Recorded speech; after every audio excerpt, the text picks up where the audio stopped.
We interrupt this program to bring you a special report.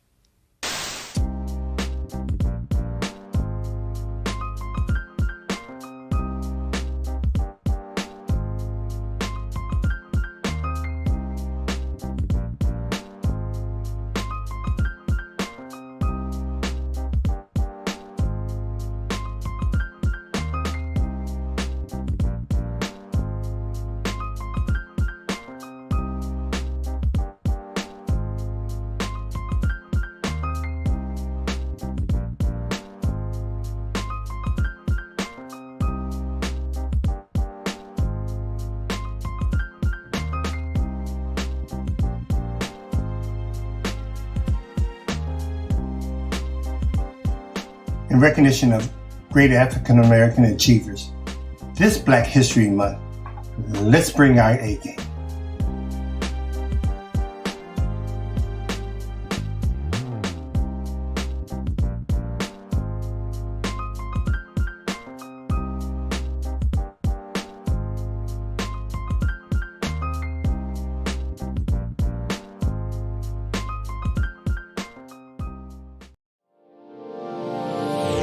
Hey all my Crimsonites, and welcome to the Crimson Cure channel, where we embrace our femininity, increase our womanly value, and celebrate our brothers. So join me on our feminine journey to learn, heal, and grow.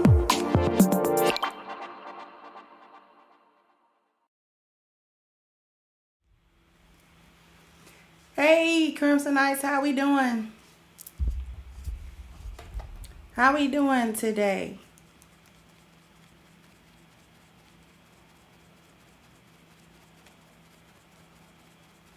Let's see, we got a few people in here.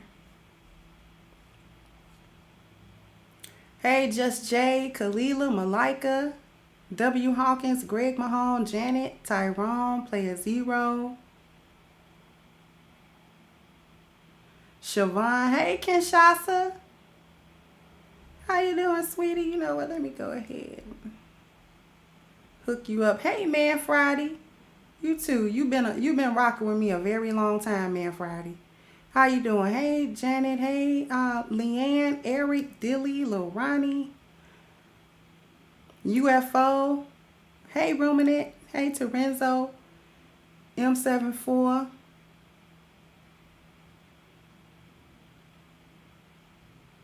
Hey, Kendra. We got another Kendra. Hey, Ed, Venice, Irie, Keisha, G-Wagon. How you doing, everybody? On your way in, go ahead and hit the like button because we have a lot to unpack today.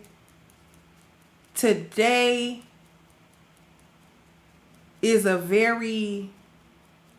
I love you too, Janet. I love y'all too. I really do. I really do appreciate y'all. Thank you, Cosmo.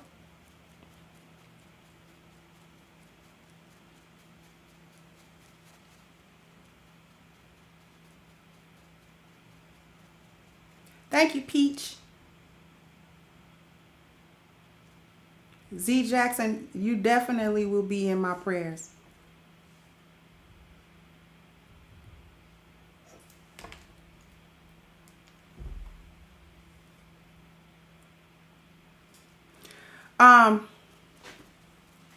It's a lot to unpack today.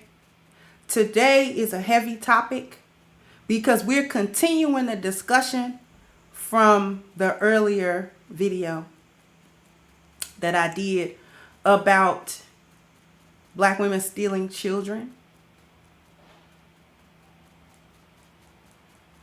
I touched on a few things, but thank you, Kendra, but this subject, see, we're not talking about single mothers today. Today isn't a rant about single mothers or their body count or how many men they've been with. This isn't going to be a talk about what everybody in the manosphere talks about. And we're not going to talk about it in the way that everybody has talked about it. See, we're not just going to stop at the hurt of the men, of our brothers. We're going to go deeper. We're going to go a lot deeper today because today, court is in session. There's a trial today. And Black woman, you are on trial today. You are on trial for the theft of children from Black culture, from Black fathers, and from the Black community. You on trial.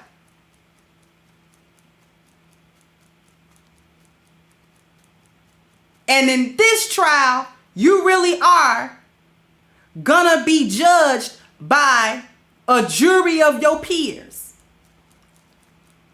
The people who have been in the community or the ethnic outposts.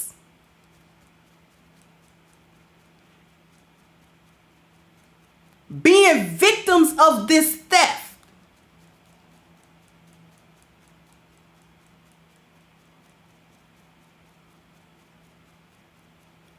Black women have stolen the children. Now, Again, you might ask, how does that happen when I'm the one making the kids and having them? That's where you're wrong. You ain't made no kids. Women don't make kids. We understand that. Women have never created children, ever. We have carried children. We have birthed children. But we don't make children. Men make children. It's from the men where that spark of kinetic energy, that spark of life come from. The Most High gave him the power of procreation. And he gave women the right to carry it.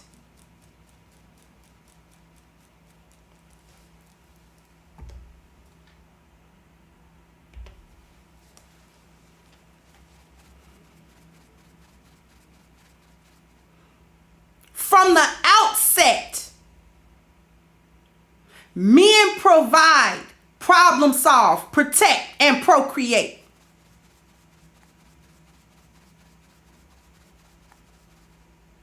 His provision, if you take a look at the circle in the middle and those red sections coming off, under provision, it says the foresight produced daily. His sperm is produced every day. You were born with your eggs. As a matter of fact, the eggs you carry still have genetic material from your mother and her mother. Those eggs are inert. They're not going nowhere. Out of the thousands of eggs that a woman is carrying, only so many of them will ever result in a child. So you can't make a kid. Because if you could, you would. You do it on will, but you can't. You do them on demand, but you can't.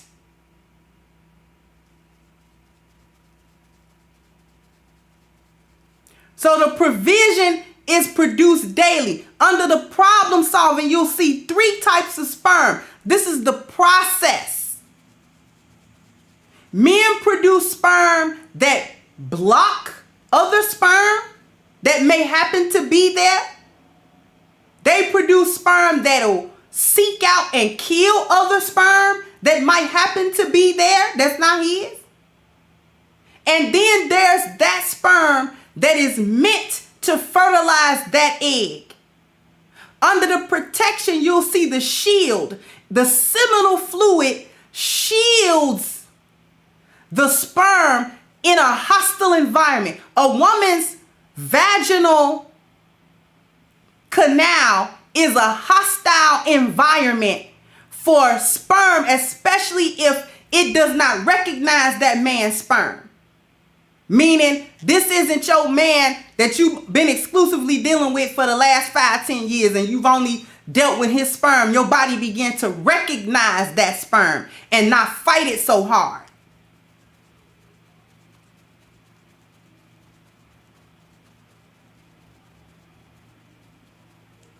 And when one of them makes it, that's when the procreation happens. When that one sperm that was better than the rest, that swam faster, swam harder, was of the finest DNA material, gets to that egg and fertilizes it, that is when life happens in your womb. But he had to put that in there for the chance of life happening in your womb. Life didn't just happen in your womb. You didn't just think it up and say, "Oh, I think I want a baby this year," and boom, you was pregnant.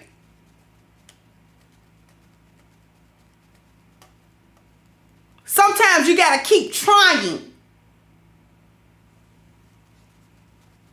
And if nothing happens, if there's no sperm there, your egg disintegrates along with the uterine lining that is of no use without the spark of life of a sperm to come in there and fertilize that egg and make that egg a child. That's what you call your period. For those of you who didn't know.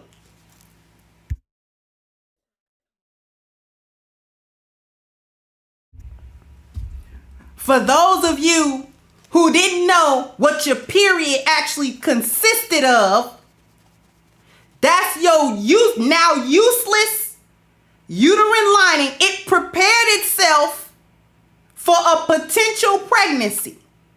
It didn't happen. The egg is now going to die along with the rest of your uterine lining. So all them extra blood vessels and all of that, all of them extra nutrients, gone. You had your period, your hormones fluctuate.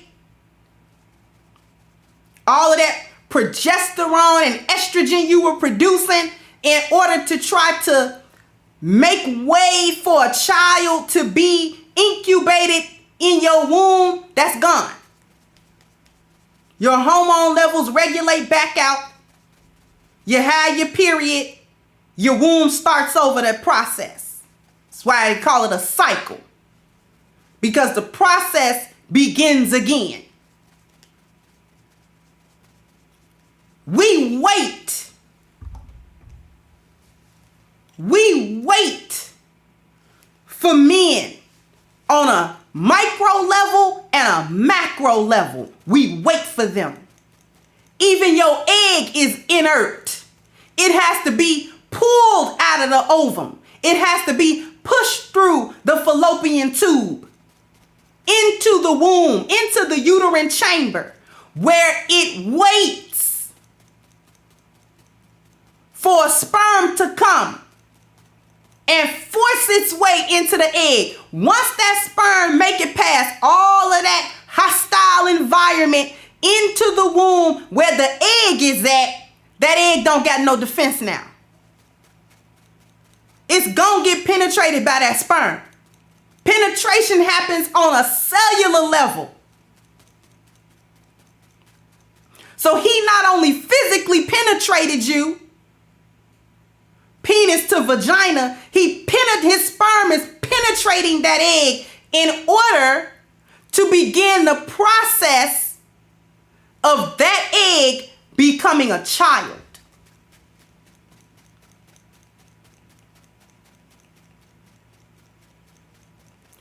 That child, due to that process, is not your child, is his child. Now, I know that comes as a shock to your system. Because you've been living in a world that tell black women that not only are they gods, but they reach another level of deification when they become mothers. The father can come and go. Mama's baby, daddy's maybe. We don't put no respect on the biological contribution of the father.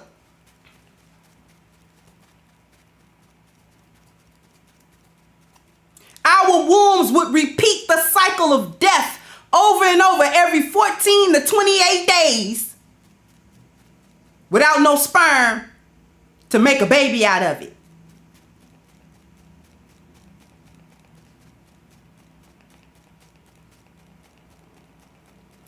We only begin the cycle of life when a sperm comes and fertilizes that egg. Then there's life.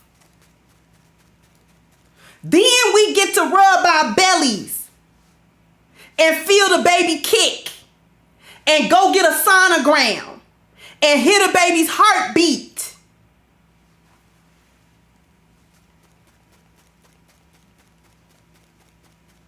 Without him, If you a woman that never had children or couldn't have children, all you know is the pain of an empty womb.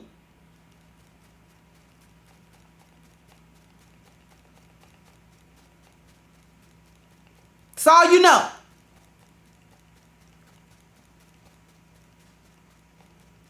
In every other civilization, children belong to their fathers.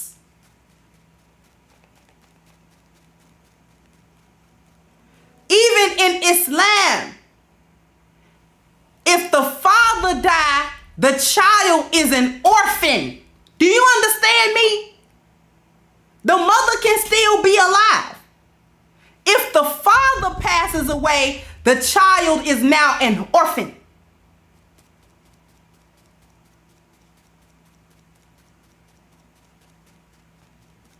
And listen, the Most High don't denigrate the carrying and the birth of a child. That's an honor. Because that's the one part of the procreation that men can't do. He can't incubate the baby.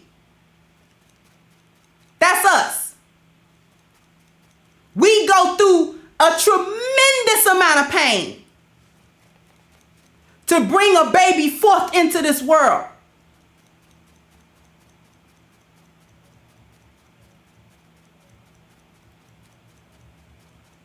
In Islam, it said that the pain of childbirth is likened to the pain of death, and women are designed to survive it.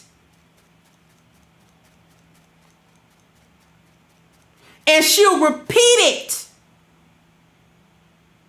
She'll repeat that process 1, 2, 3, 5, 10 times, 12 times.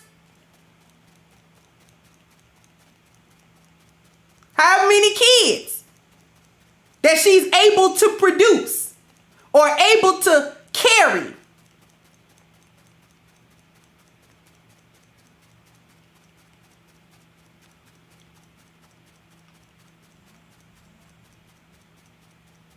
Nobody's taking that away, but we're not going to deify women, and we're not going to give them something that they don't own, which is those children. In every other society and civilization, children belong to men.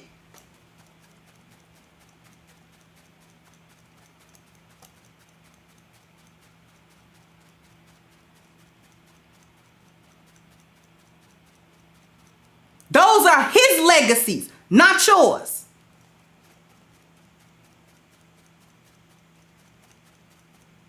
The children are his legacy, not yours.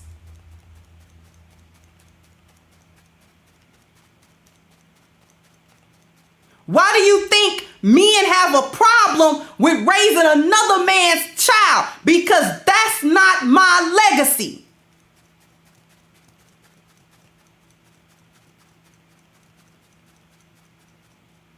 So when he impregnates you, he impregnated you.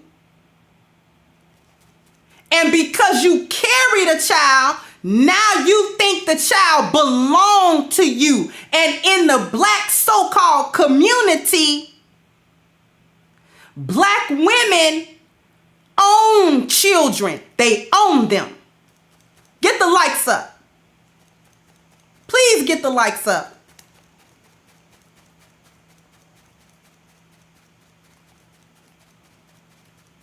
Please get the likes up.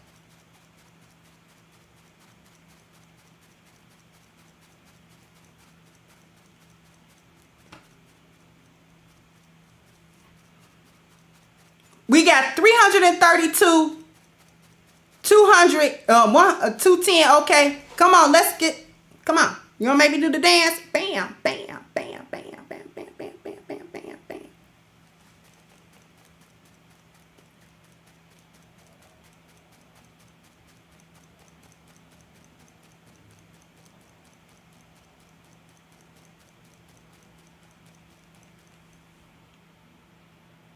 I'm telling you all of this first from a biological perspective because I want you to understand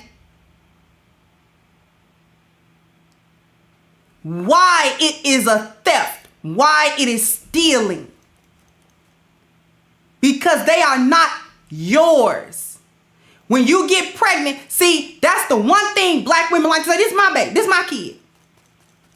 These my kids, as if there was no father.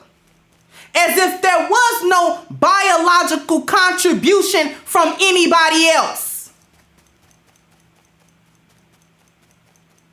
My kid, I own that kid. I'm the slave master of that kid. I can do anything to that kid. Because I own, as in property, I own that kid like I own the shoes and the clothes on my back. I own.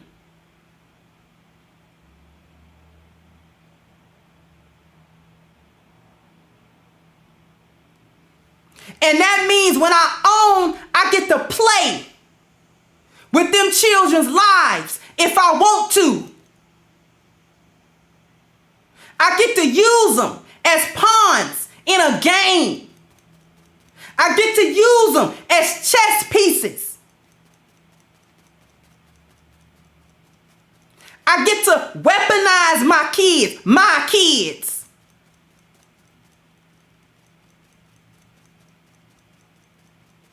I can use them as a sword or I can use them as a shield, and nobody bet not say nothing because I own them. You can't question a black mother about nothing she do with her kids. Nothing. I don't care if she have them in poverty, living in squalor.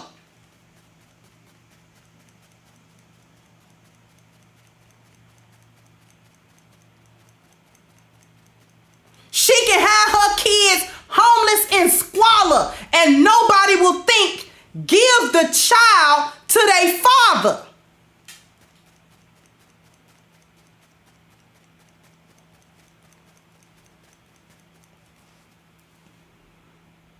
She can be on the street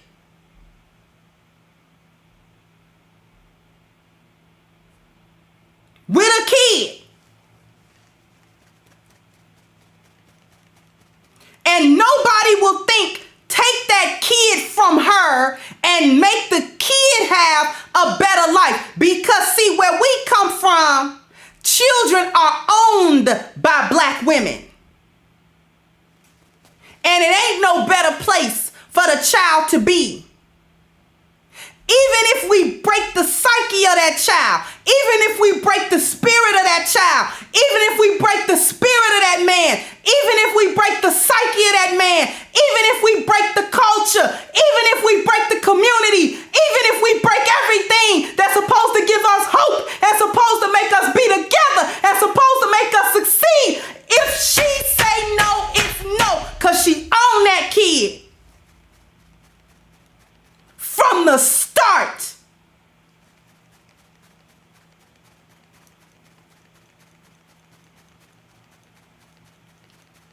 We don't think about what it do to the children as you use them in pawns, in games, going back and forth to courts, going back and forth between your house and they daddy house, and maybe they'll go to their daddy house and maybe you can go see your daddy.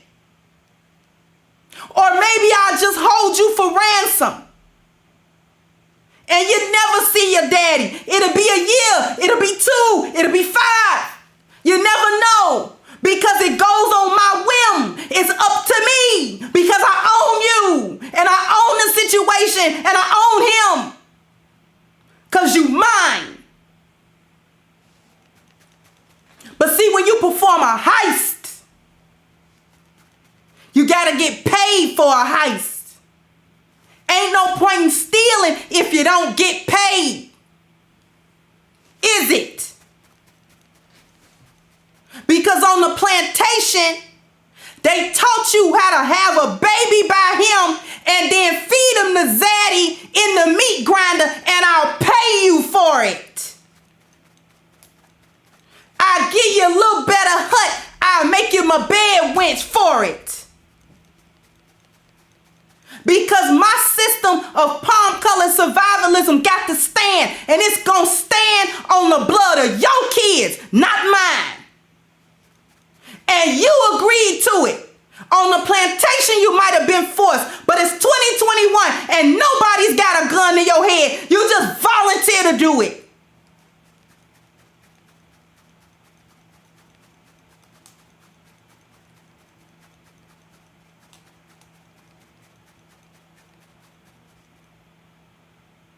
You steal the identity of that child. Let's talk about the identity theft. We having a discussion today.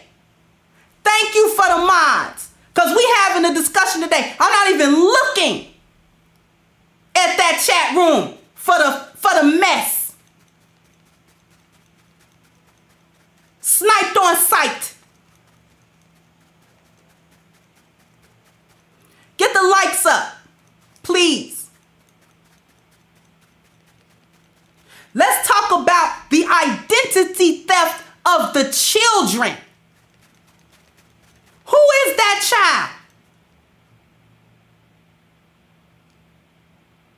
Just yours? The father don't have no inherent biological right to a child that his seed went into the creation. You wouldn't even have that child if it wasn't for him. Whoever he is. And whoever he is, you chose him. You allowed it. Because in 2021, if you didn't want to be pregnant, you don't have to be.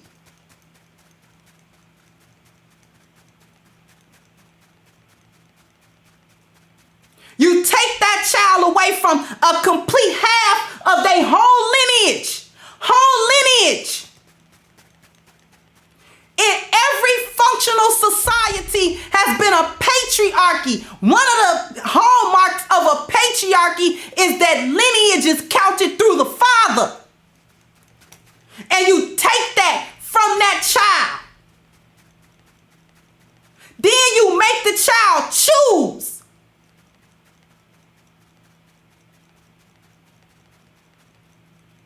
If the child show any love to their father, you mad. You're ticked off at the kid if the kid want to love their father.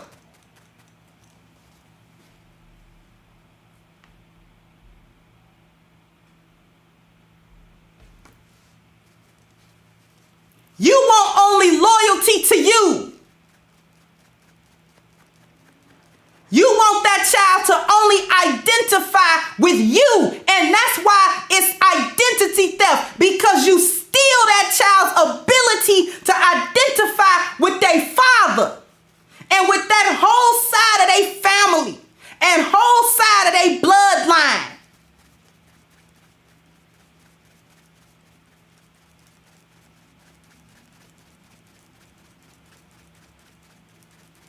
Whenever you get pregnant, you don't even think about let's make a family. You think about quote unquote co-parenting. And co-parenting to you is how you can control him through the use of this child. Co-parenting to you is I gotta get my way 100% of the time. That's co-parenting to you.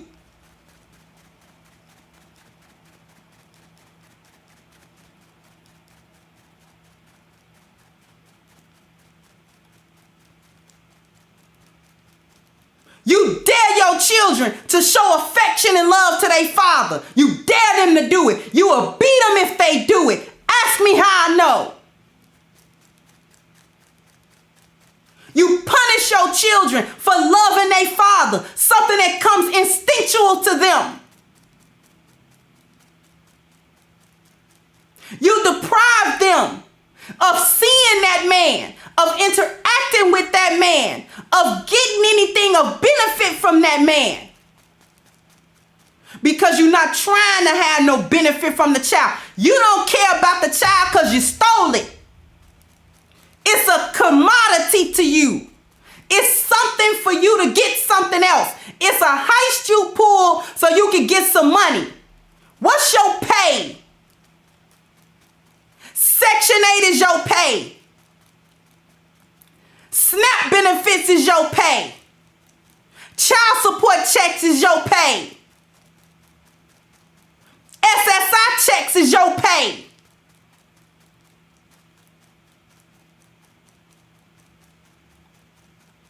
The gratification you get from torturing that man is your pay.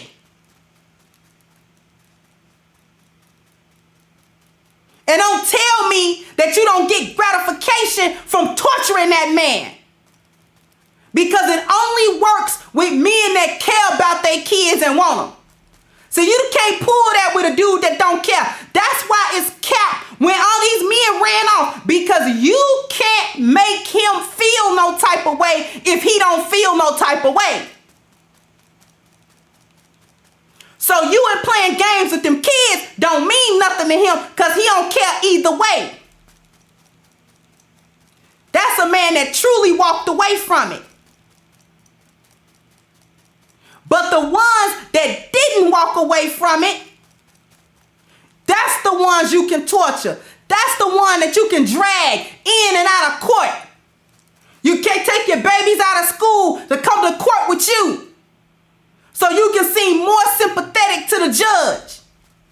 So they can award you more child support money or more this or more that. Or take his visitation rights away.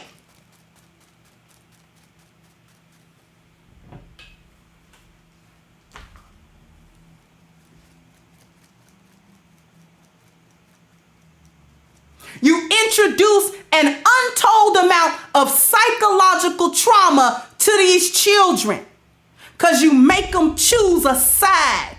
You make them babies choose who they gonna love. Because if I love daddy, mama gonna hate me.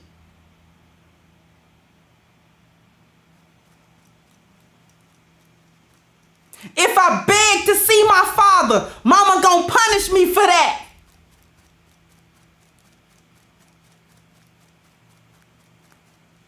You turn the babies against their daddy. He don't want to see you. He said he don't want you. He said he don't love you. Your daddy don't love you. He don't even want you. You see, he ain't even come. He ain't even come give you no money. See that?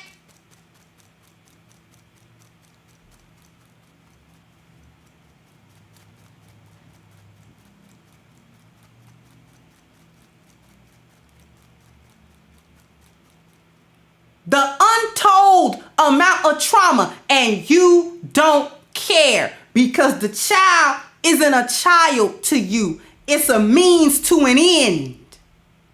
A black woman's child is not a child. It's a means to an end.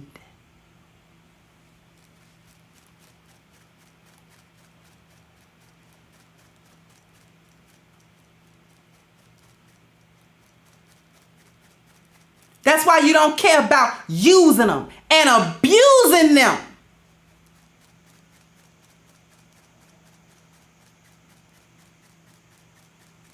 You don't care nothing about how it's psychologically damaging this kid. You make the kid think that you and their father ain't together because of them.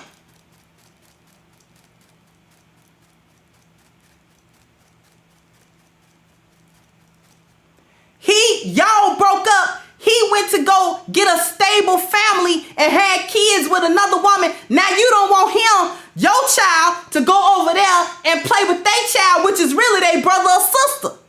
So now when he come to try to get the kid can't even feel at ease to play with this other kid because of your hang-ups. Because you planted the seed that you can't stand that woman or her kids. So now your child feel like they trading on you if they go over to their daddy house and have some fun.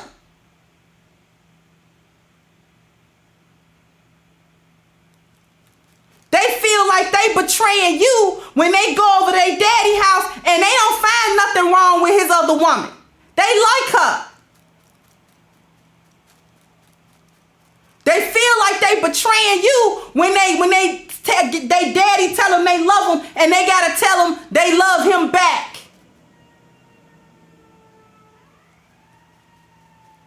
Poor baby can't even decide.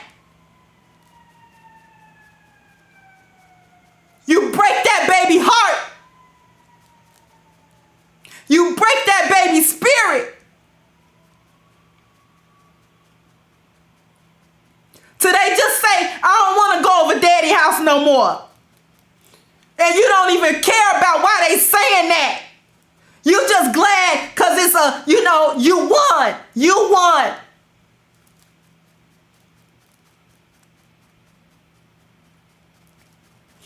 They saying that because they don't want to feel that pressure that you put on them. They tired. They just little kids. They just 7 and 8 and 9 and 10. They just want to be little kids. And whatever sick game you got going on in your head with they daddy don't got nothing to do with them.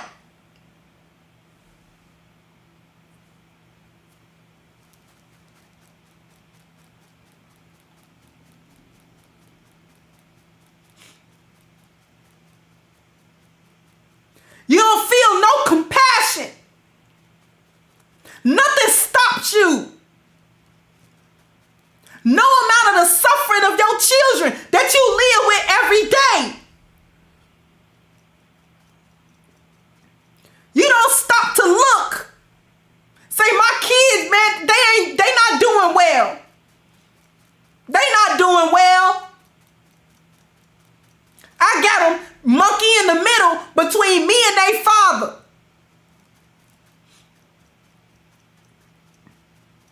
I forced them to say mean things to their father and about their father.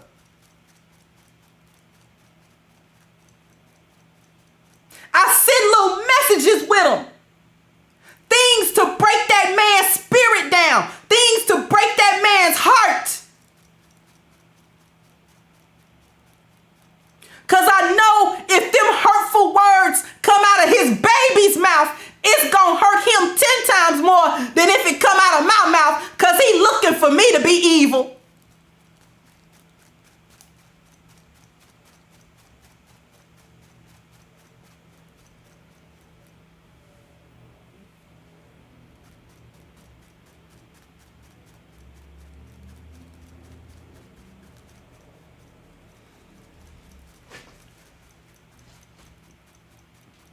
The child is vulnerable to everything you do and everything you take. You don't understand what you take from those children.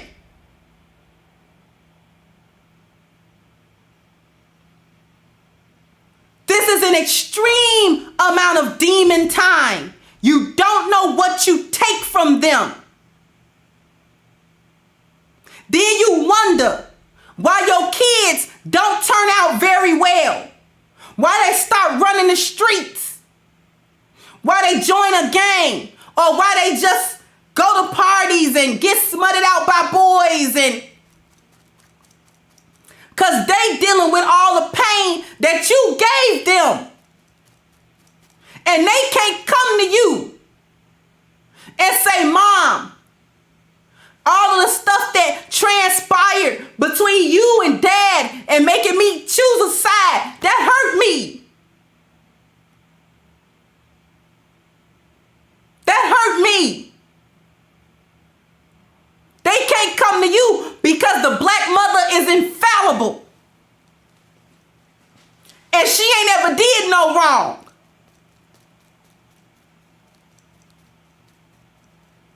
They can't come to you because they know you don't care. You don't care to correct it. And you don't care to soothe it.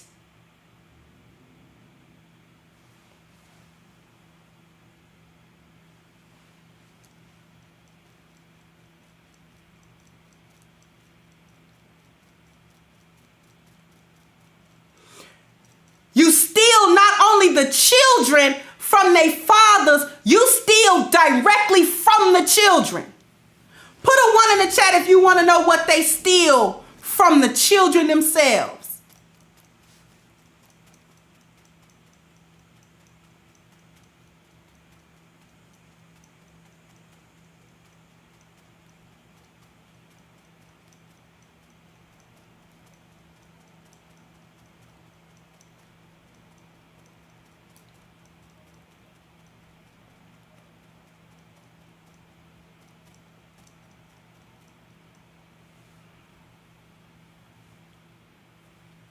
Their innocence is stolen from them.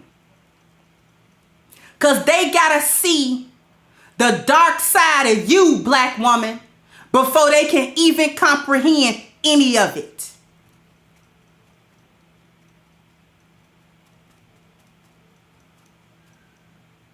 A child's mother is supposed to be this wondrous woman.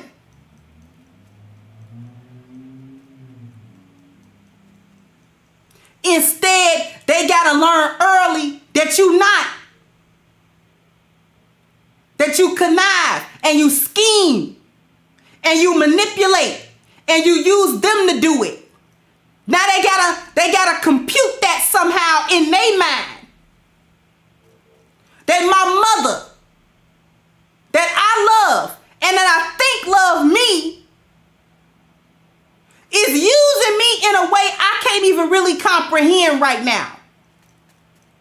But I'll comprehend it later and it'll devastate me.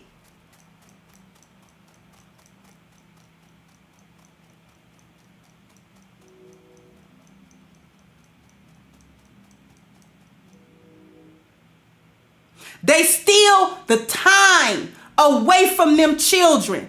The time they could have spent with their father. The influences that their father could have had on them. The things he could have taught them that you cannot teach. Because you're so busy sowing seeds of chaos and destruction between you and them that you rob your child of the opportunity to have any better mindset. You rob them of any influence their father could have had, anything their father could have taught, anything, any masculine energy that their father could have imparted to them to keep them on a straight path. You took that opportunity away from them because you want to be right, because you want to win.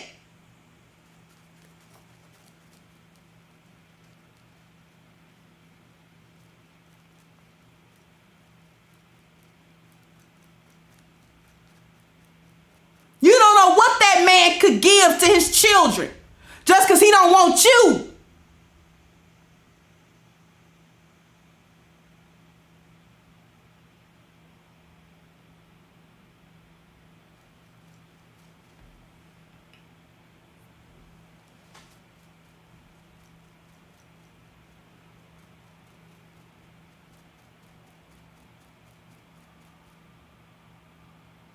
They can't get that time back. You can't make the time go back. He can't make the time go back. The children can't get the time back. That precious time in their formative years. The years where your daddy put you on his lap and tell you things about the world that your mama don't know, that your mama can't know.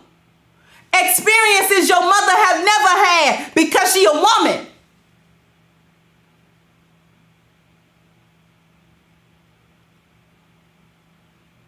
It's of an extreme detriment to your children. The girls don't know how to interact with men because you take that opportunity from her to interact with the first man that's supposed to ever love her, and that's her daddy.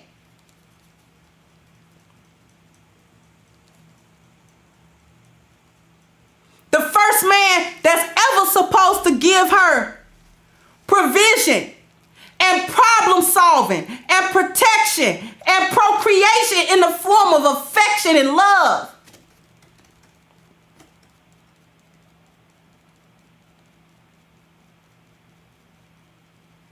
That's the first man that she ever supposed to experience them things from.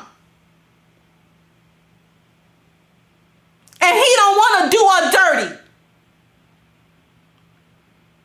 He's not going to leave her somewhere heartbroken.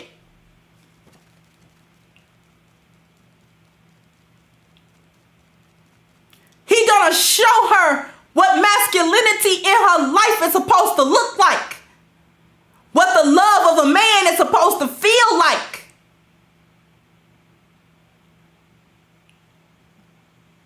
How when a man loves you, he give you system, order, and structure. He give you leadership. He give you these 4 P's.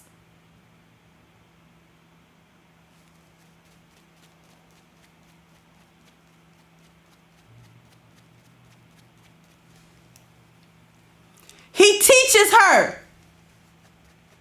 how to be worthy of time, how to be worthy of toll, how to keep that trouble down, how not to put threats on the table. He teaches her this from a very young age. This is invaluable information that you take from her. You take that right out of her. You wipe that right off the plate for her. She'll never understand this until she's 38 and it's too late for her. She'll never understand this until she make all the mistakes you taught her how to make.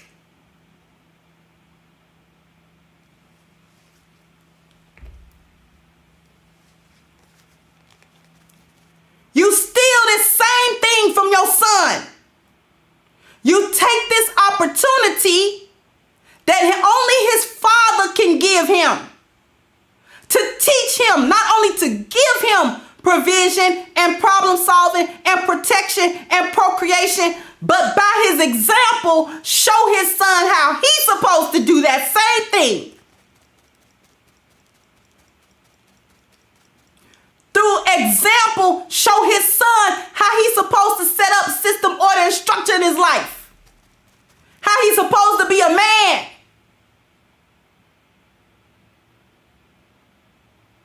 How he's supposed to demonstrate his masculinity and his manhood. You cannot give this to him. The children don't belong to you. You cannot give this to your children, but you will steal it from them. You will take from them what you can't give. You steal any opportunity of wealth from your children. Ain't no generational wealth. You can't pass down no SNAP benefits. You can't pass down no Section 8 voucher. You can't write it in the will that your kids get the SSI check.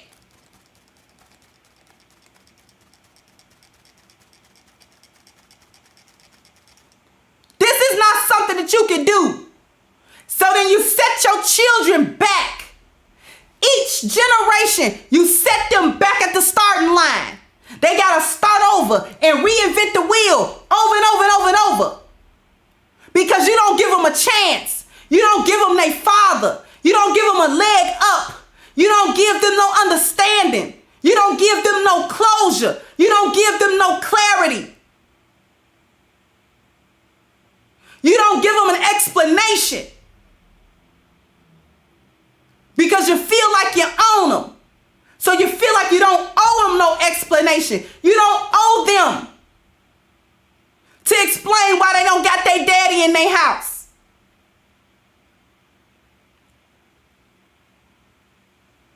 You don't feel like you owe them to explain why they can only see a daddy 2 or 3 times out of a month.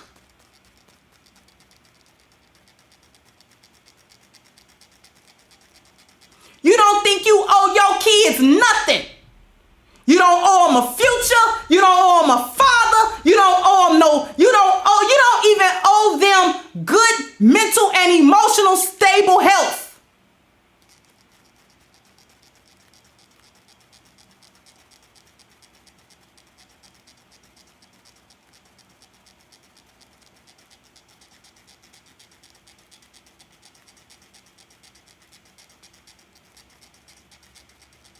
So we charging you today with collective child endangerment.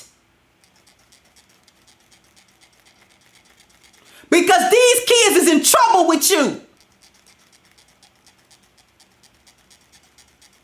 These children are in trouble with you.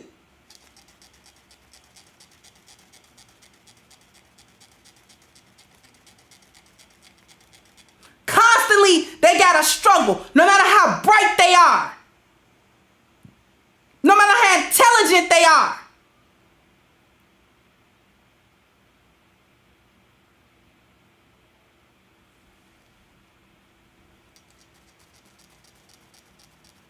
You don't feel like you owe them anything.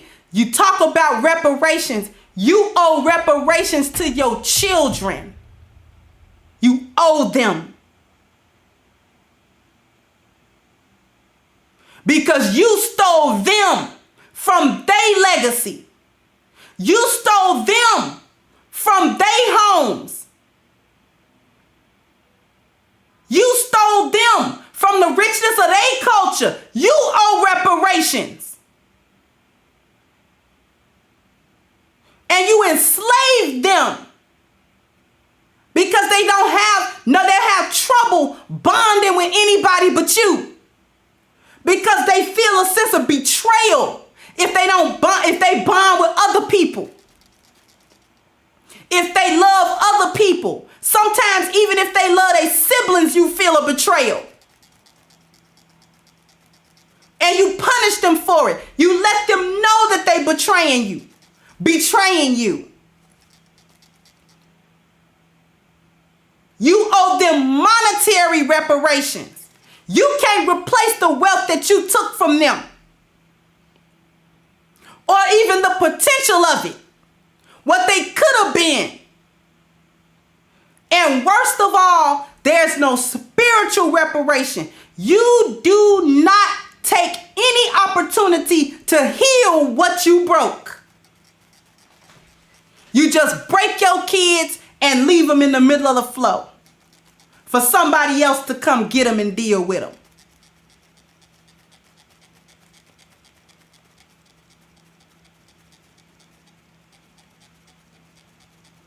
You don't care what happens to them kids on the inside. You don't care what happens to them emotionally. You don't care what happens to them psychologically. As long as you win. That's the only thing you care about. Beating him.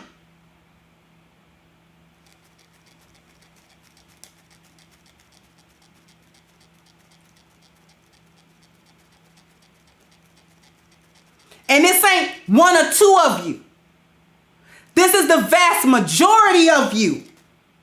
The vast majority of you are doing this.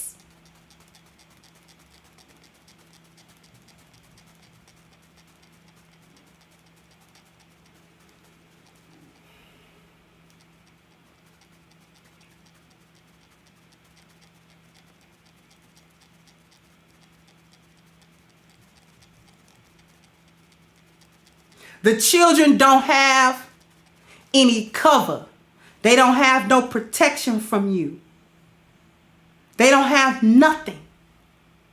And you are never held to any account for any of it.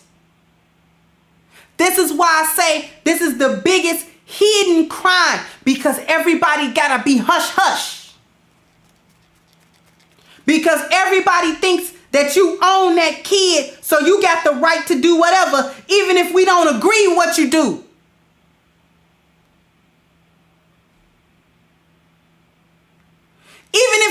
the harm with what you do.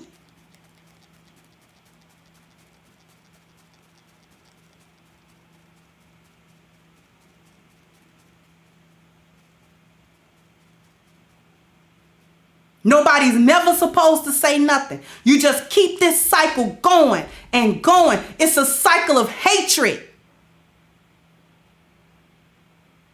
Teaching your children to hate where they come from. Ain't that what Zaddy did? Stole you from a place, took you from a place, and then taught you to hate where you come from. Hate what you look like. Hate what's a part of you. You teaching them to hate their father, and then you teaching them to hate themselves. Because if he's this bad and I'm a part of him, what do that make me?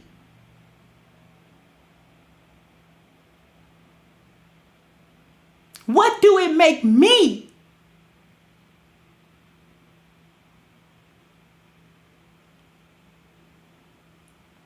And they get to carry that for the rest of their life. And you will not give them reparation for the same reason Zaddy won't give reparation, because to give reparation is an admission of guilt. And you guilty.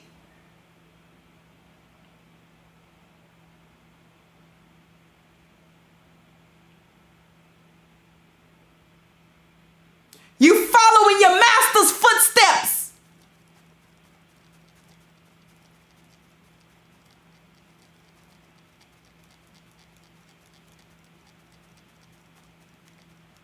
You tell yourself them kids belong to you, because that's the lie you got to tell yourself so you can sleep at night.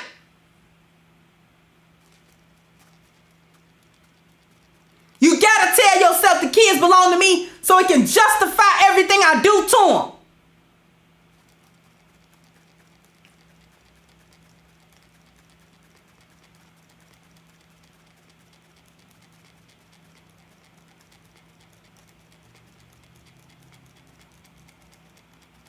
You put your children in the middle of everything. You tell them grown folks' business. You put them in the middle of your strife and struggle and fight with their father without a moment's care as to what that makes them feel like.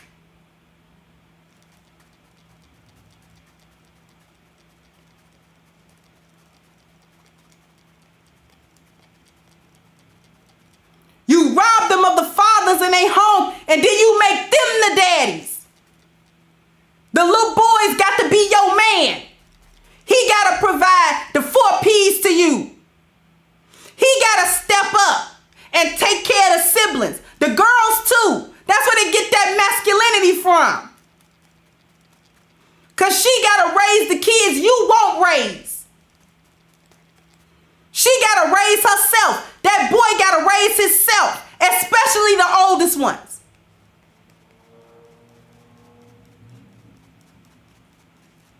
Ask me how I know that.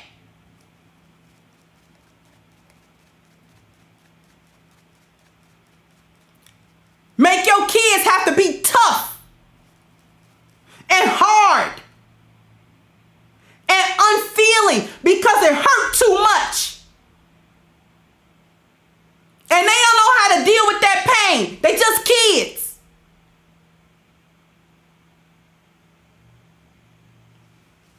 So they either act out or they shut off, or both.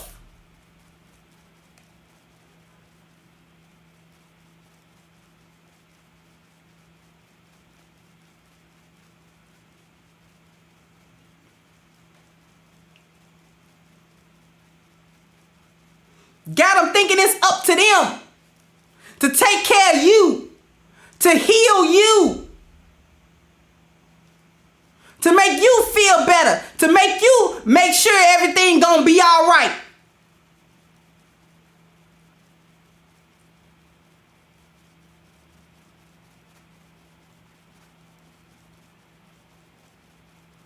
You tell them everything about what's going on between you and that man, private business. And you do that to make them pick a side. And it's so unfair.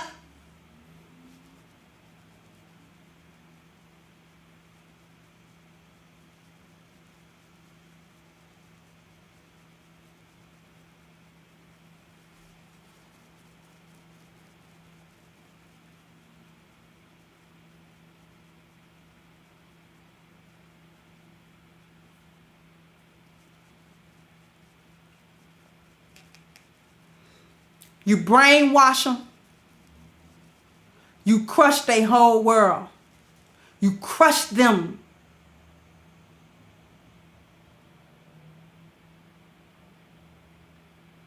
You tell them your daddy ain't ish and this and that. And they can't help but to think of themselves like that. If mama think he's that way, what she think about me?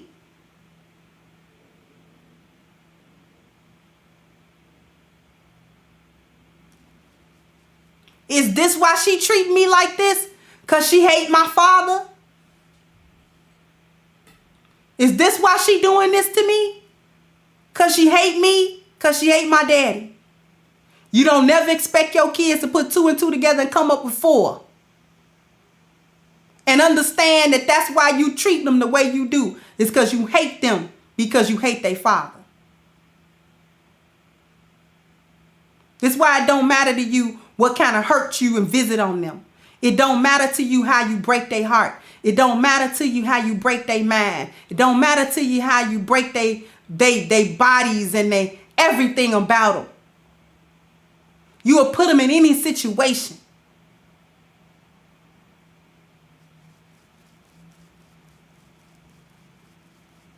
They gotta learn how to adapt to stay out of trouble with you. When they with you, they know they gotta bad mouth their daddy to be all right with you. And when they with their daddy, they know they gotta act funny with his other kids to be all right with you.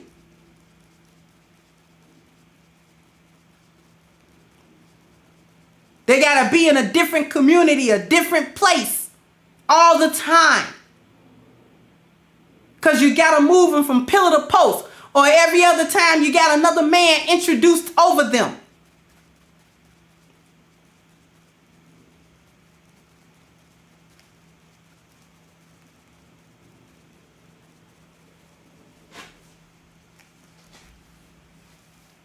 You teach them how to do this stealing.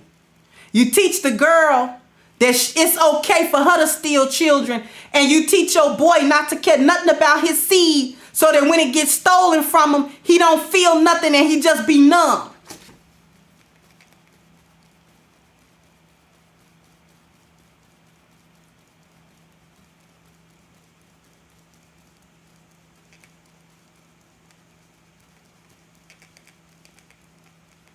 You raise him not to feel nothing about his seed. That's why it benefits. That's why I said the biological piece first. Because we gonna put some respect on the men's contribution to procreation. You diminish it in his eyes so that when he's grown enough to get his seed away, he'll just give it away. Ain't no discernment. Because he feel like he's been taught that his seed has no value. It's worthless. It ain't nothing. So he'll just give it to anybody. He won't vet them before he get them the seed. He just give it to them. Because he feel like he ain't got no control over it anyway. And if she steal the kid from him, well, he kind of figure that's what she gonna do anyway. So let me just get numb to it. Let me just try not to feel nothing for the children that I put my seed to make.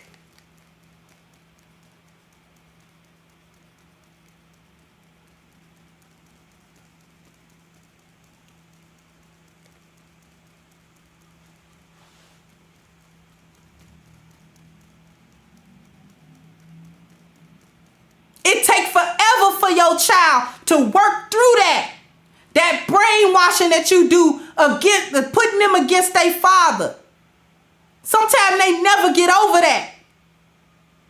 You told them that he was a deadbeat and that he didn't care about them and that he didn't love them and that he didn't want them. And they grow up believing that.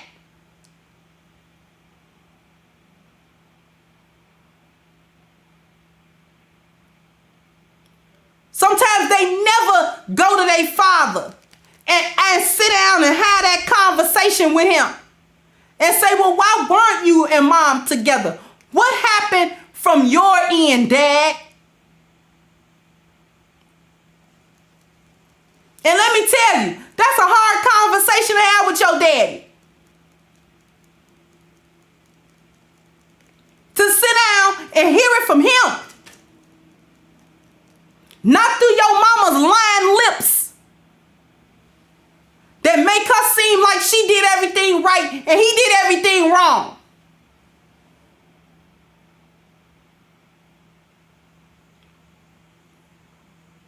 But hear his story. This is how it happened, son. This is how it happened, daughter. I never not loved you. I never not wanted you. Yeah, I may have been young, but that don't mean I didn't love you.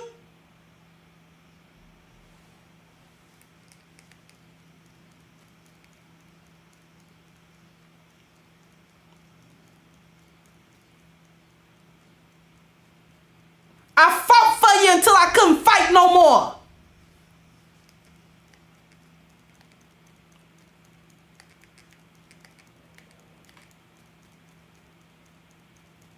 I fought for you until I couldn't spend no more money, until I was homeless and working and trying to pay child support and trying to see you.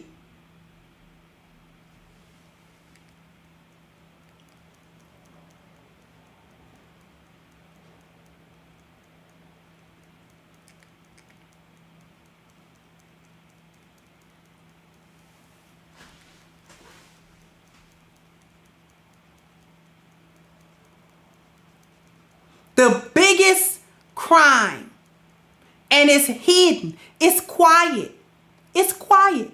Nobody says a word. Been doing it since forever, and nobody says nothing about you and how you've stolen these children. You steal the children from the community, from their fathers, from the culture, and then you steal from the kids.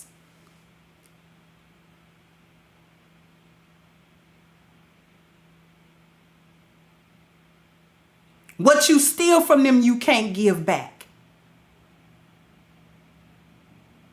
This is why they get older and gotta go to therapy. This is why they get older and they gotta talk to somebody. They gotta see somebody.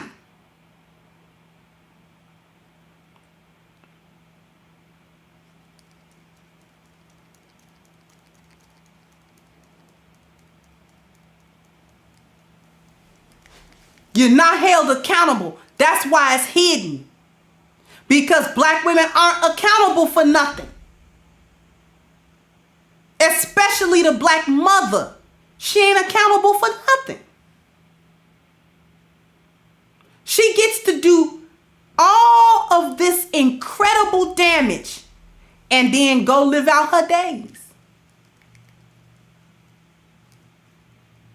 Somebody get to call her big mama. And gotta take care of her in her old age when she can't do nothing. You gotta still love her. And you gotta still cater to her. And you gotta still take care of her. And you gotta still have pity on her. And you gotta still have mercy on her after generations of damage.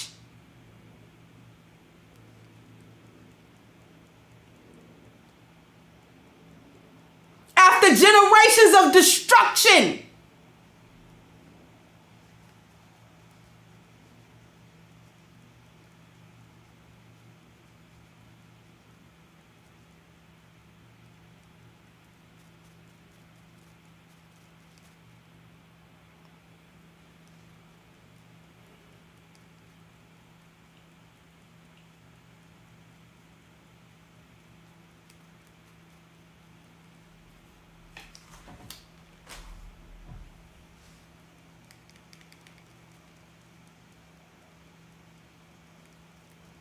I almost need to brand you.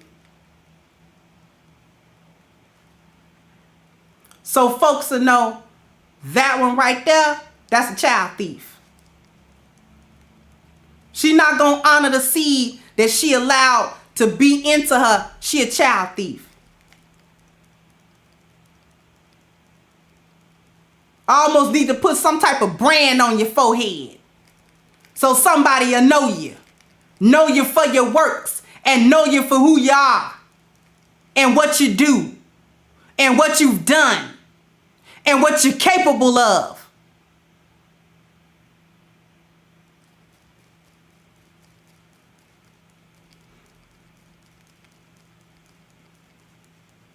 Stealing ain't never been looked favorably upon. You know, in the Middle East, what do they do to thieves to let you know they're a thief? Somebody put it in the chat room. What do they do to thieves to let you know they're a thief?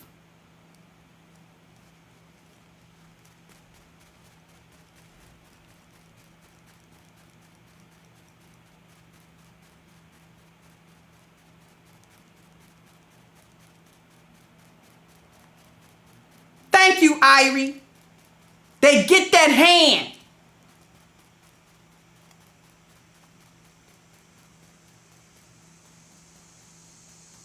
Because that's a mark. It's a physical mark. That one like to steal.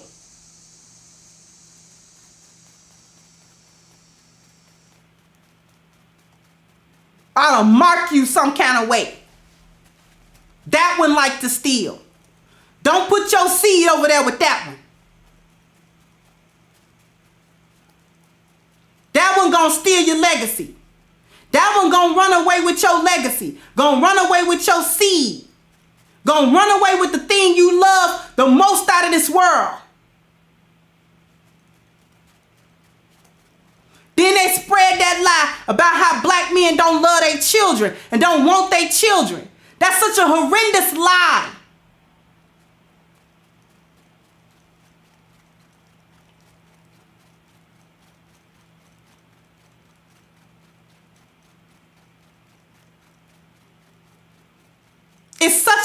It's such a devastating lie. I don't care how you march. I don't care what kind of lobbying you do. I don't care what kind of politics you get into. I don't care what kind of business you get into. I don't care what kind of money you make. I don't care if you move to a gentrified neighborhood.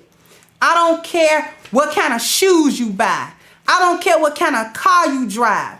I don't care what kind of clothes you have. I don't care if you ever, quote unquote, get a seat at the table.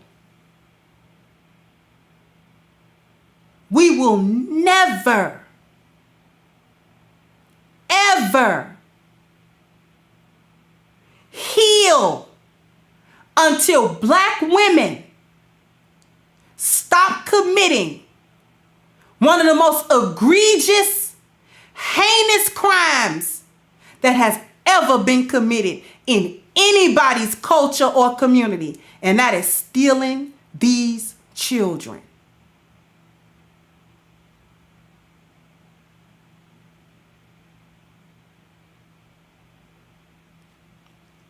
I don't care if they cut a reparations check right now.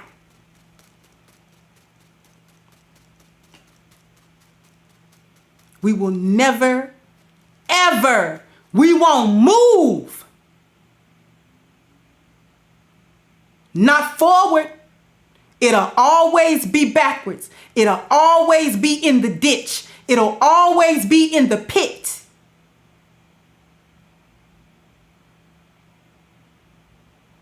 If we don't come out from under this lost value system that y'all are so heavily invested in,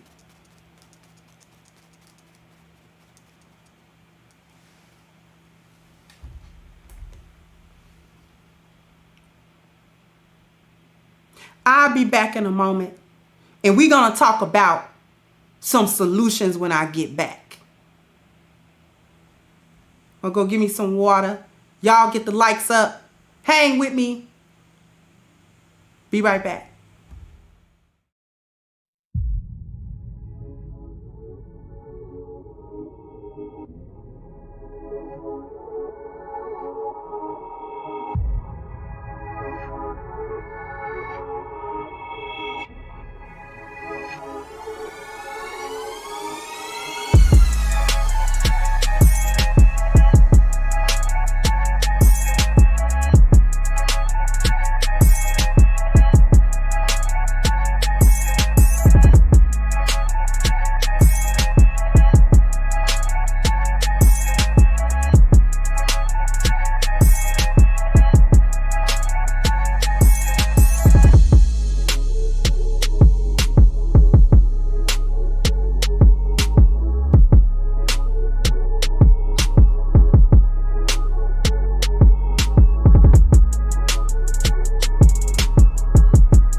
I decided, hey, just let it fade out, you know? Just let it fade out on its own. Take a sip of water.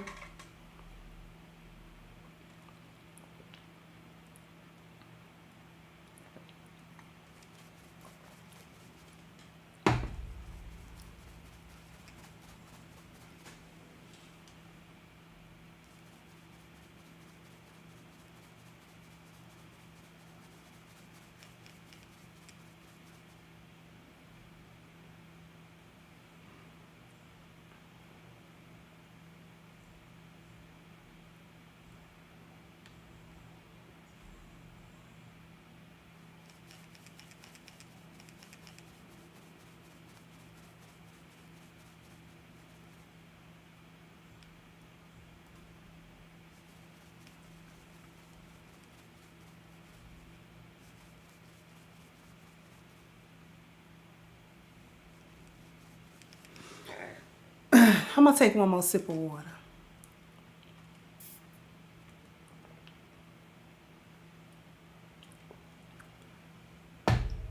I want everybody here,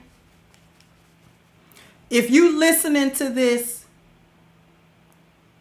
and this is resonating with you on any level, hit the subscribe button.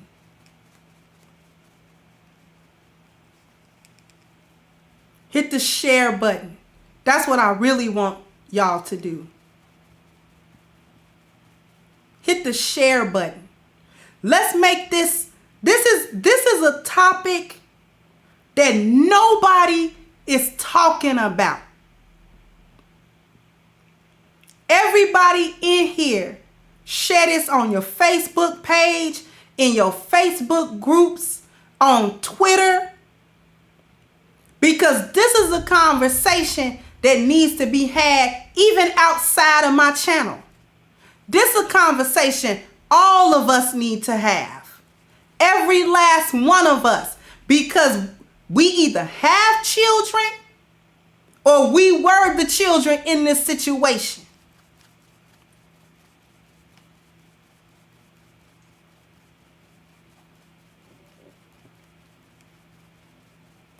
We have to be able to have something. I'm pleading. Listen, I'm pleading with black women. We cannot be. A few weeks ago,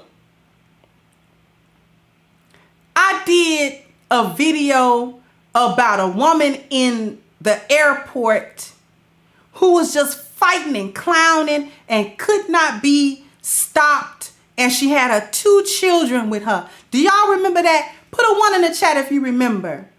If you saw my video or you saw the video I'm referring to. I'm sorry that I have not talked about these super chats. I greatly appreciate them, but I needed to get these things out. So please don't feel as if I have ignored you or that I don't appreciate your hard-earned money being donated here, because I do.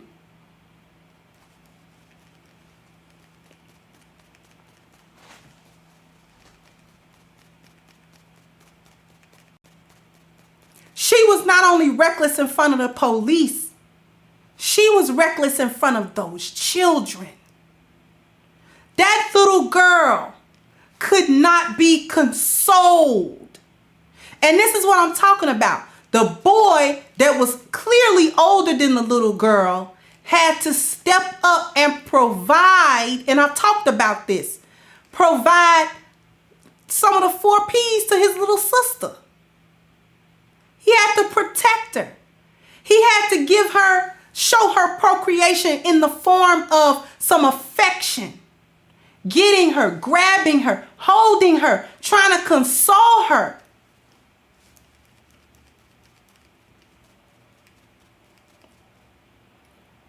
He trying to take her away a little bit because he's trying to problem solve for her.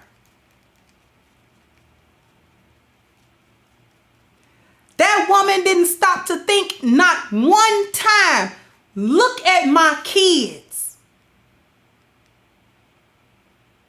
I'm this reckless. I'm this out of control.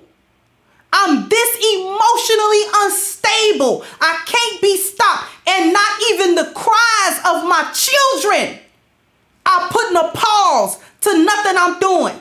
That's supposed to be instinctual. The mother hearing the cries of her children.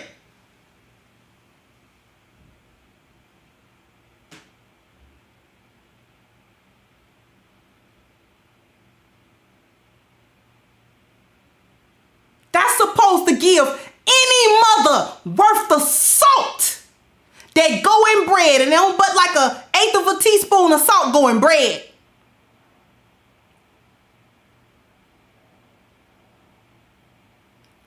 Any mother that's worth any part of that title, when her children give off that cry,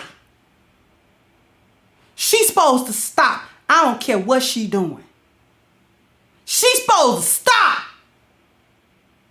And she's supposed to tend to that child. I don't care what she's doing.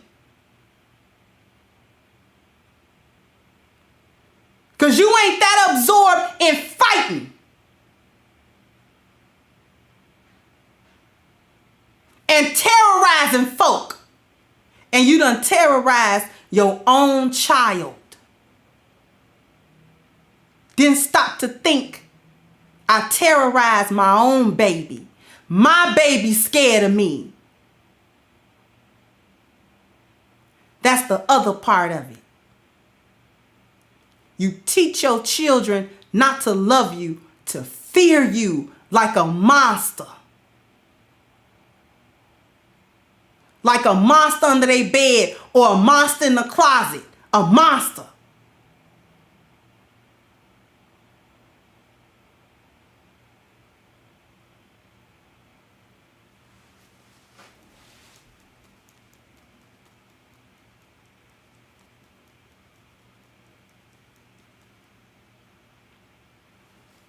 We have to get into or get out of. We got to get out of something first. We got to get out of this. This is not just a picture. Let me explain something about this chart. This is not just a picture of an inverted triangle. This isn't even just a picture of the lost value system that where the 10 life values is flipped upside down. Is it a picture of that? Yes. But it's more than that. Y'all want to know what this is really a picture of? Put a 2 in the chat if you want to know what this is really a picture of.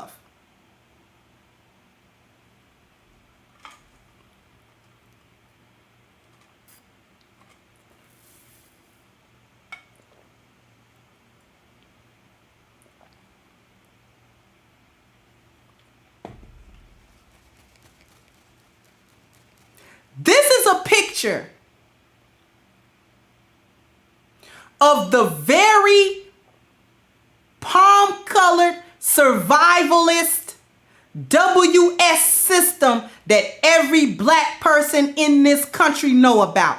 That's what this is a picture of. I need y'all to understand that first and foremost. This is a depiction of that exact system. In every aspect. From it being an inverted triangle that cannot stand under its own weight. If you take any triangle and try to stand it on its point, it will always fall. The only way it don't is it's got to have some type of support around it. When really all you got to do is flip it the other way and it'll stand all day.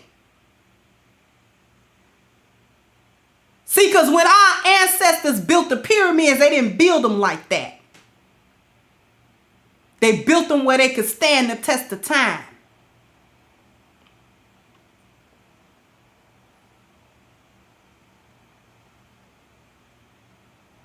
This is that system.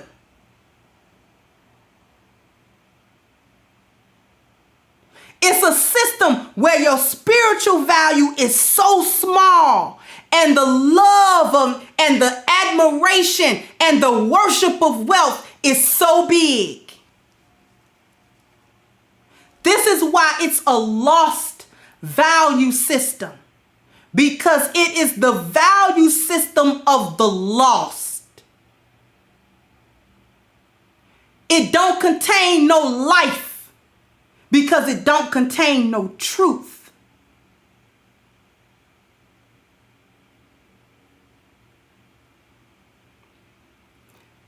And I'm not here to teach you this system. Because the majority of us live under and was already taught this system. It was ingrained from the beginning. So I'm not here to teach you the lost value system, because you already know it. You know it from the spiritual value that many don't have. You know it from the health that many don't care about. You know it from the family that you've broken. You know it from the appearance value that's in the crapper. You know it from the dwelling that nobody gets peace or inspiration from. You already know. I'm showing you this system because I need you all to envision it so we can talk about a solution, how to get out of that system.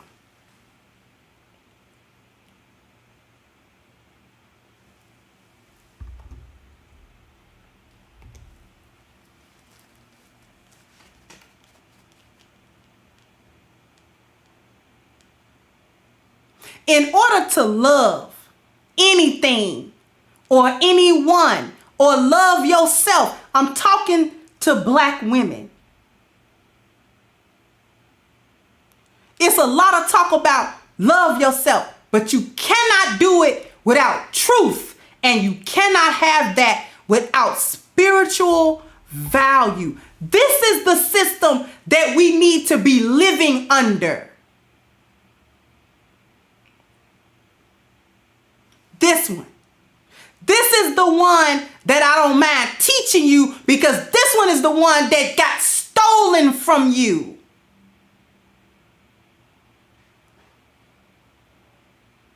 We need that spiritual value because many of us have not cultivated the spirit. We don't live in it. We don't live in the truth. We don't live in any of that. But we must, in order to stop this theft of children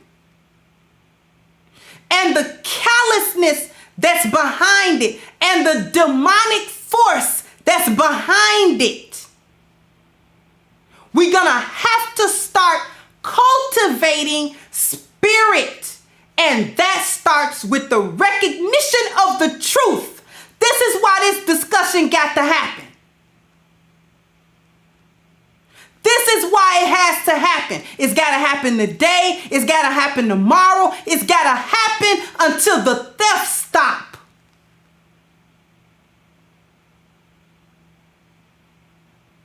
Spiritual value is at the top of the 10 life value system because it is the foundation of that system. Nothing else has any type of foundation. It can't stand on nothing. If that spiritual principle, if that spiritual value is non-existent, if the truth is not in you, then you will never be able to face the truth about what has been stolen and continues to be stolen generation after generation.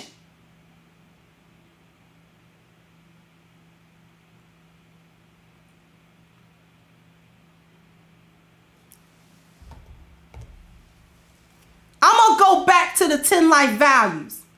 But right now I need to look at my sisters. I understand that this is hard to hear, but this isn't as hard to hear as it was for your children to live through.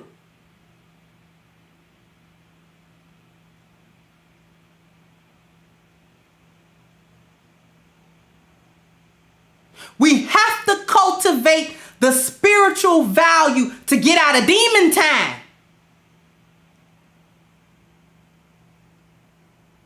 To get out from under a lost value system where you play right into white supremacy. You playing right into that. You support, when you steal these children, you support the very system that you blame Black men for not bringing down.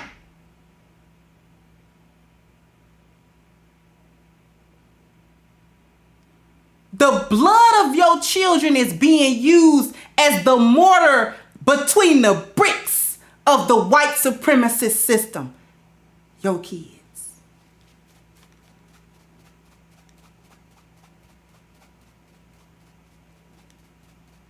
Do you understand? This is why it's so important to cultivate the truth. I don't care what religion you say you got. We're not here to discuss and banter about which religion is right and which one is wrong. All I'm saying is we got to get to the truth. Not my truth, not your truth, not their truth over there. The one and only immovable, irrefutable truth.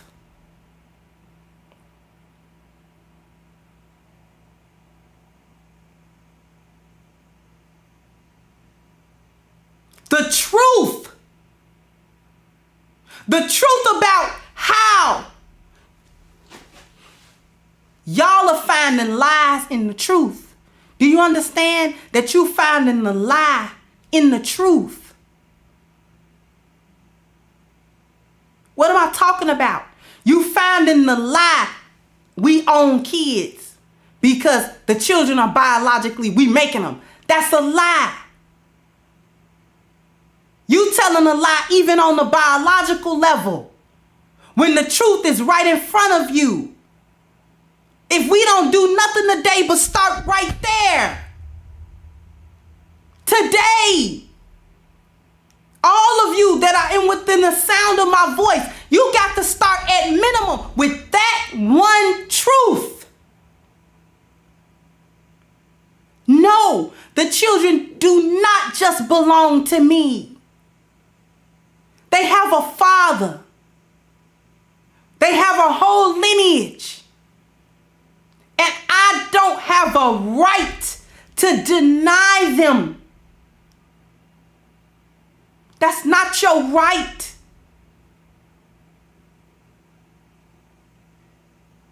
That is not your right. It has never been the right of any woman to do that. But we gotta start with the truth. That's the only way we get past any of this. That's the one thing. Truth is the only thing that turns this system on its head and demolishes it. Because this system is built on a falsehood, on many falsehoods. But it only takes the truth to knock it down. We don't need an army to knock that system down. That system don't get knocked down with group economics. It don't get knocked down with lobbying with a politician. That system gets knocked down with the truth.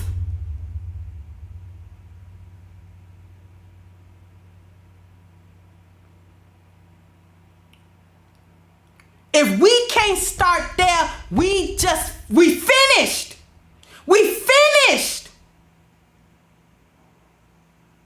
Do you understand? I need y'all to understand this. It is critical. It's critical. We're going nowhere without the truth. Nothing is going to move. Nothing is going to get better. Nothing is going to be repaired. Nothing is going to be progressed. Nothing is going to be fixed. Our children are going to stay broken. Our families are going to stay broken. Our communities going to stay broken. Our homes stay broken. Our men stay broken. Our women stay broken if we can't fix it with the truth.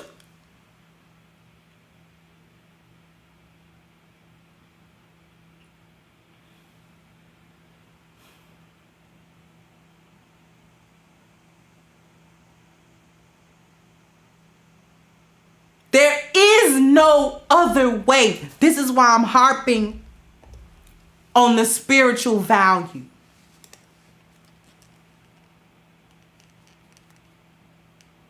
There is no other pathway out.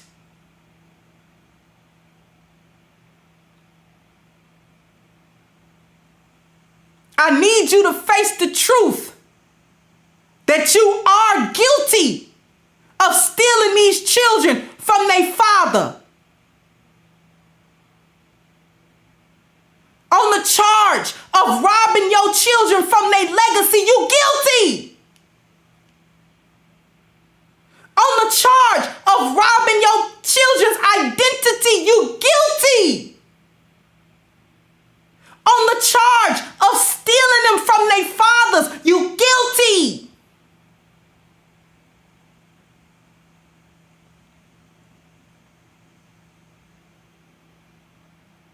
I need you to accept and embrace the truth of that.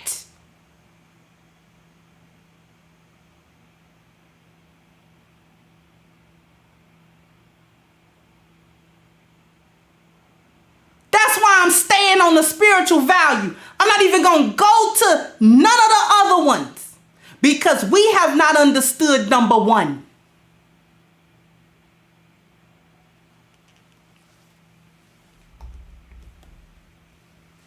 We're at a critical place, Black women, and we cannot afford blindness and deafness. The eyes are there, but they don't see. The ears are there, but they don't hear. We're not talking about the blindness of your eye. We're not talking about the deafness of your ear. We're talking about the blindness of your heart. The deafness of your heart. Where's your heart?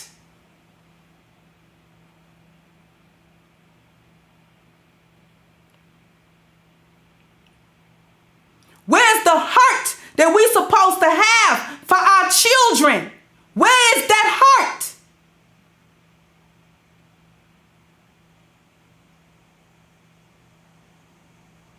I'm telling you, we're not going nowhere if we cannot embrace the truth first and foremost. Because without that, we'll never care for our families. We'll never come from underneath a system that has dogged us for so long. When are we really tired?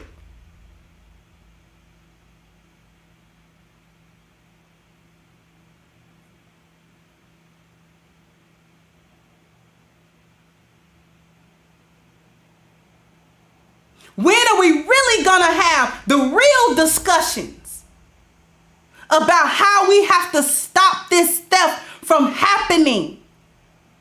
We cannot take our children from their best possible chance to live a life of fulfillment and to be better than we were. Isn't that the goal? That should be the goal of every parent. My children live better than me. That the sacrifices that I make today, they don't have to make tomorrow.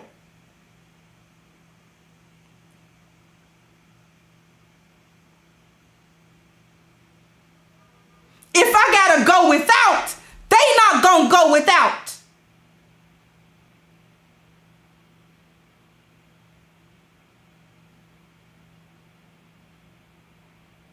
This is what we have to understand. Black women,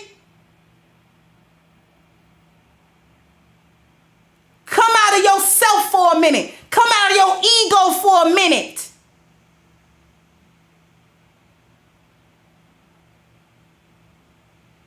Your children are suffering. They suffering every day on the back of your decision making. When is enough enough?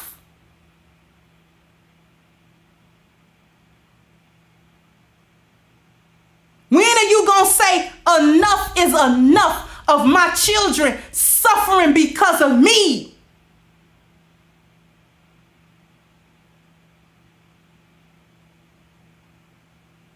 I have to.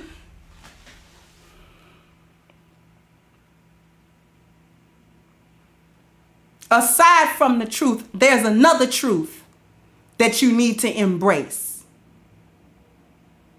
We're not going to get out of this, first of all, if we don't accept the truth of the nature of the situation to begin with. There's another profound truth that we're going to have to get our minds around. We're going to have to wrap our arms around it.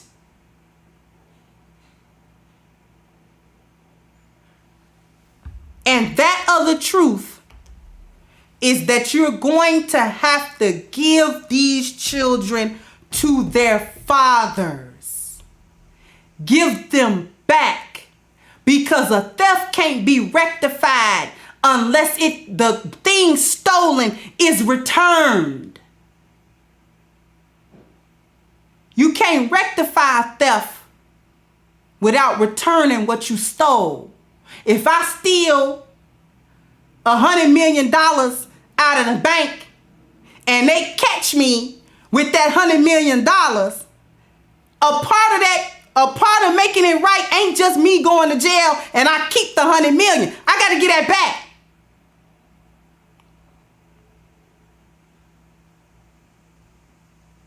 That's the other truth. We have to actually make this a part of the culture.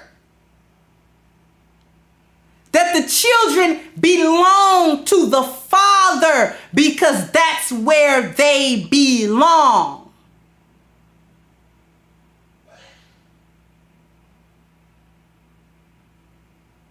That's where they belong. Because see, he not going to play them games you play with them children and putting them in the middle like that. He's not going to play that game. He's not going to make his children wards of the state.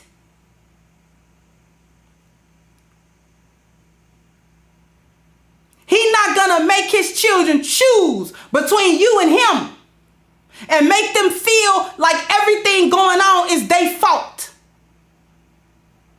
He's not going to deprive them of you. I don't mean just one or two women let their kids visit their daddy. That's not what I'm talking about. I said give those children back to their father. That's the solution. That's solution number 2. After truth, give them to their father. You have to give back things you stole to where they rightfully belong, so that the healing of our people can start to take place. Nobody's going to stop you from being a mother. But here's the truth. Here's the other truth. You haven't been a mother anyway. You've been a danger. You've been a monster. That's what you've been. You've been an abuser. You've been a tormentor. That's what you've been. A tyrant. That's what you've been. But we gonna make you back into mothers.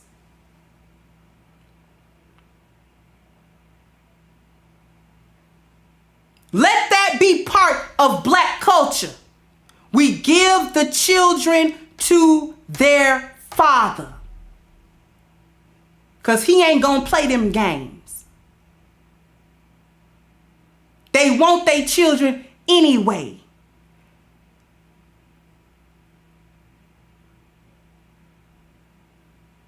They love their children anyway. Give your children a chance. Give them a chance. Don't take their time away. Don't take their identity away. Don't take all of their opportunities away. Don't take all of their wealth away. Don't take their lineage away. Don't take that stuff away from them.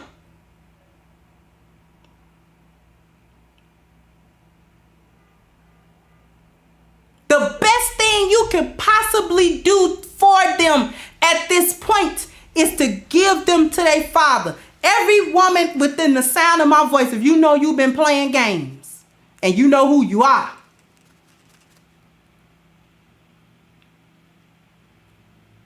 you need to go somewhere to that. You need to call their father. If your babies ain't seen their daddy in 6 months, shame on you. You stole that baby from him. You need to call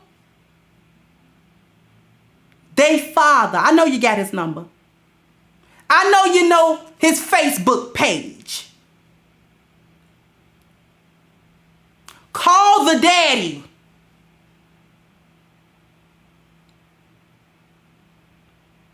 And make it right. Come get your baby. I'm not going to press charges. I'm not going to go to the court. I close the child support case. Come get your baby.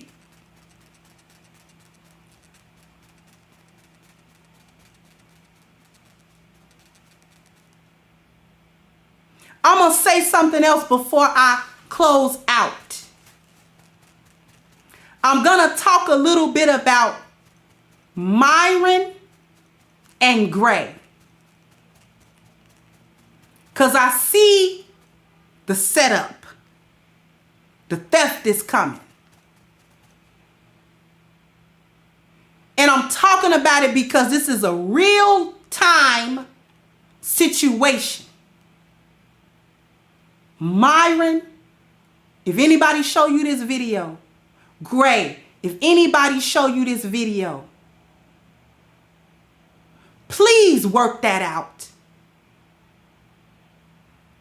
A child's life, whole life, is dependent on the decisions that are made today before they even get here. That baby don't know none of what went down. That baby don't know none of that and don't care. All it's gonna know is it was born. And it don't know into what circumstance or what situation brought it here. But I am pleading, I am urging, Gray, get this stuff off of social media. Erase that stuff off your Twitter timeline. And talk to that man. You talked to him before you jumped in the bed. You talked to him while you was in it. Talk to him now. Don't talk to the world. Talk to him.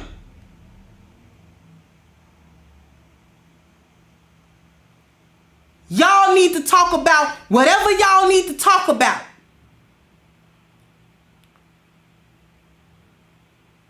So that baby can be all right with the both of you, not just you. Please don't steal that kid. Please don't rob that kid of whatever Myron can give that child. Because you cannot give that child everything. I don't care what the society told you. You cannot. The best thing you can do is to give that baby their daddy.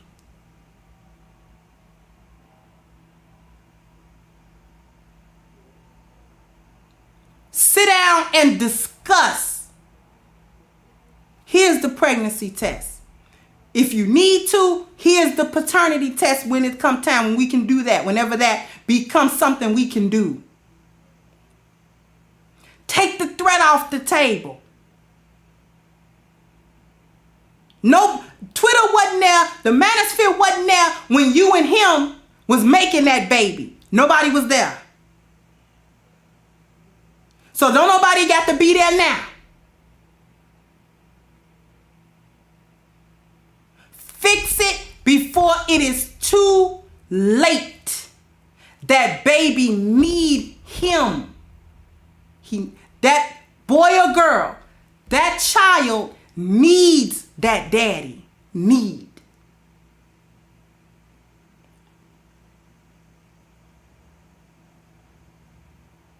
It doesn't do any good to ruin the reputation of that man now, because that baby is half that man.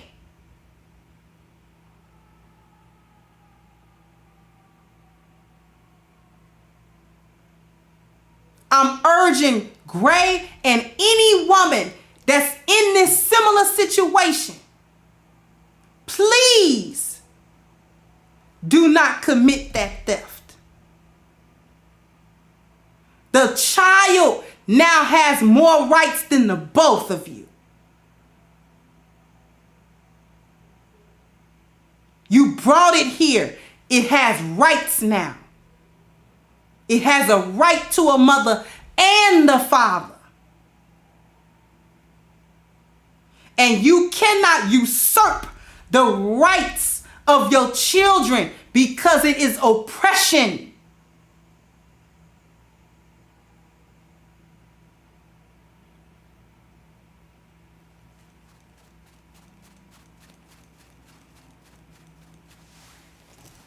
So once again, anybody that is listening to this within the sound of my voice, playback, if you're here live, whatever the case may be, I need you all to share this video everywhere. This is a conversation that cannot afford, to be just one time.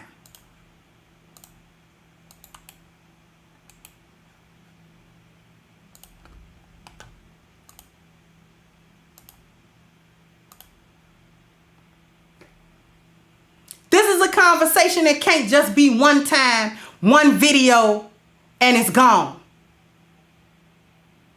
This is a conversation that needs to be had all over the black community, ethnic outpost, whatever you want to call it.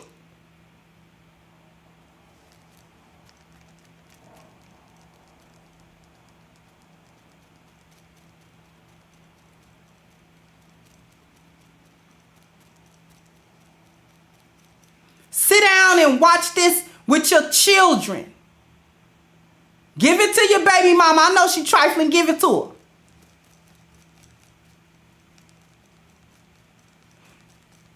Pass it around. Have a discussion about it.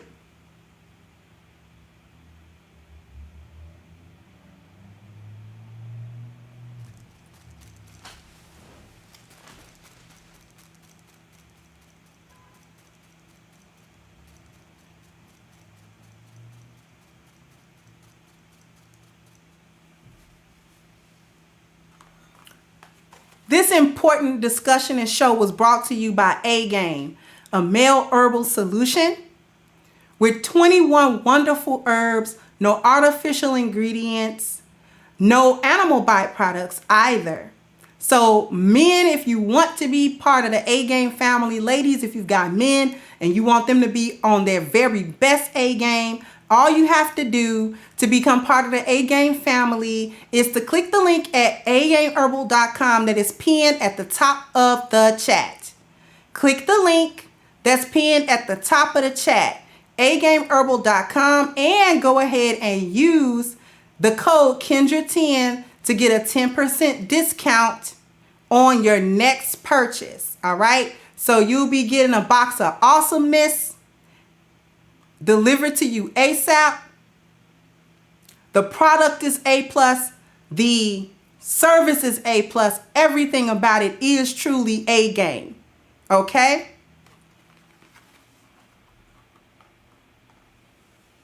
I want to thank everyone for their contribution.